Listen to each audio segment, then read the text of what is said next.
Well, he was a Church of Scientology mastermind, the mouthpiece for the cult's global operations, one of the inner circle.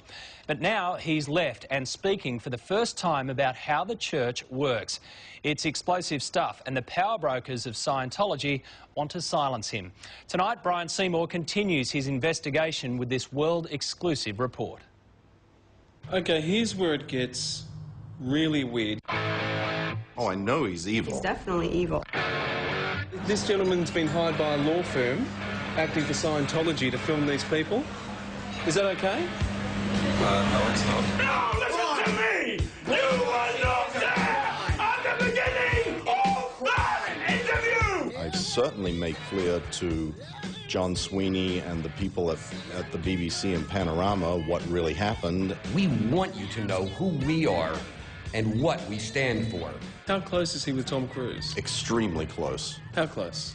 Unnaturally extremely close. Mike Rinder is Australian. He was born in Melbourne and grew up in Adelaide, just 2 doors down from cricket greats the Chappell brothers.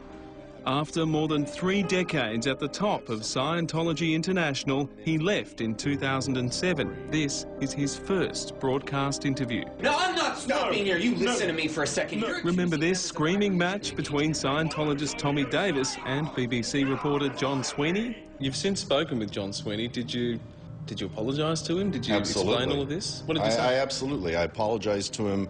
Mike Rinder was right there as Tommy Davis played out Scientology's plan. Tommy Davis had basically said priorly, look, I'm the guy that can goad Sweeney into losing it. And that was what Tommy Davis was trying to do. Is that what he said? Absolutely. You were there. He said that was his plan. That was his plan. Mike Rinder was ordered to handle the global media fallout from the BBC Panorama documentary, Scientology and Me. To your knowledge, did the church release it? No, Anderson. I mean, I'm not sure how that got onto YouTube. You have to lie because there's nothing else that you can do. You can't stand on TV and say, oh yeah, David Miscavige beat people up. Oh yeah, we forced them to disconnect their families. Now, Rinder says he's sorry for lying and he's telling the truth in an effort to stop the abuse. Chris, the cameraman, first popped up in a restaurant. Are you with the Church of Scientology? No. OK, what's your name? My name's Chris. Chris told us he was flown out from Los Angeles by a lawyer who works for Scientology International. His assignment? To follow Mike, his partner Christy, and me. Right. Do you know who I am? Yeah, you're Brian Seymour. So the Church of Scientology has sent young Chris here to document my reporting on the Church of Scientology. And why would you need to do that? I don't, for legal reasons. I don't know what the legal reasons. What would the legal reasons be, Chris? I have no idea. You have no idea what you say. I have no idea what you're doing, but you're getting paid to do it, and you're going to do it. I know what I'm doing. I don't know why I'm doing it. We all know who this is. Less known is his best friend, who happens to be the leader of Scientology. He's the equivalent of the Pope in Scientology. He's the leader. He's the absolute authority. That's correct. He likes to call himself the equivalent of the Pope. Unlike the Pope, who reigns over his faithful through a shared belief of divine providence, Rinder claims Scientology's leader, David Miscavige, uses fear and brutality to control. How often would he lose it? How common was this? You know,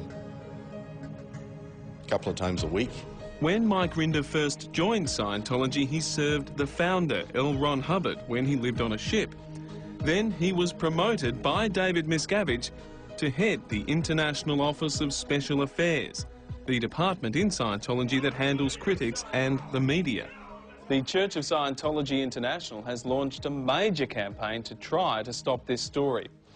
They say David Miscavige never assaulted Mike Rinder or anyone else, and they've given us a wad of information they claim proves Mike Rinder is a liar and that he assaulted his ex-wife.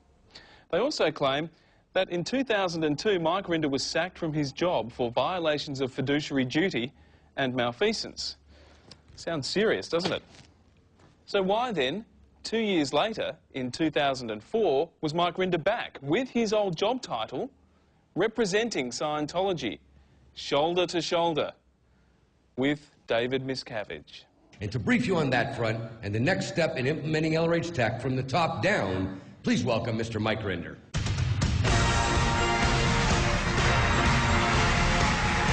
Here, David Miscavige introduces his trusted lieutenant, Mike Rinder, to a 2004 Scientology event. Rinder claims David Miscavige physically assaulted him many times.